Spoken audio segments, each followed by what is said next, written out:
Pressure দিতে দিতে, মানসিক কষ্ট দিতে দিতে স্বামীকে বুড়া বানায় ফেলে দিয়েছে। আমাদের নবীজি দোয়া করতেন আল্লাহর কাছে, আল্লাহ আমি এমন স্ত্রী থেকে তোমার কাছে আশ্রয় চাই যে আমাকে বৃদ্ধ হওয়ার আগেই বুড়া বানায় ফেলবে। বৃদ্ধ হওয়ার আগেও স্ত্রী চাইলে স্বামীকে বুড়া বানাতে পারে। দেখা যায় অনেক সময় অনেক পরিবার স্ত্রীদের মানসিক টর্চারের কারণে স্বামীরা স্ট্রোকের শিকার হয়, রোগ ব্যাধির শিকার হয়, হার্ট স্ট্রোক করে, হাই প্রেশারের শিকার হয়, পেরেশান। দিনের জন্য কাজ করা তো দূরের কথা, দুনিয়া সামলাতে তার সারাদিন চলে যায়। এই নারীরা কি হাজারা আলাইহিস সালামের মতো? যখন এমন নারীরা ঘরে ঘরে তৈরি হবে তখন দেখবেন আদর্শ পরিবার ঠিকই গঠিত হবে। তো বিয়ে করলে এই ধরনের মেয়েকে করবেন।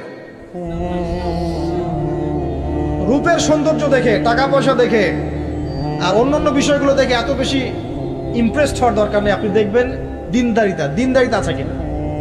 এবং দিনদারিতা কিন্তু শুধু বোরখার মধ্যেই থাকে না। আপনাকে কথা বলে প্রশ্নোত্তরের মাধ্যমে পাত্রী দেখার সময় এগুলো যাচ করতে হবে। আপনাকে ওর মাকে দেখতে হবে, তার মা কেমন, কোন মায়ের সন্তান সে, তার মায়ের আকীদা কেমন, তার মা কেমনে চলাফেরা করে, ওর নানি কেমন, ওর পরিবারের সদস্যরা কেমন, এগুলো দেখে মেয়ে চুজ করবেন। এই যে নসিহতগুলো করছি, যারা আনম্যারিড তোমার জন্য এগুলো শোনার চেয়ে বেশি দামি। এই ডিসিশনটা এত গুরুত্বপূর্ণ যে জীবনে যদি এটাতে ভুল করে ফেলেন কখনো, সারাটা জীবন আপনাকে এই বোঝাটা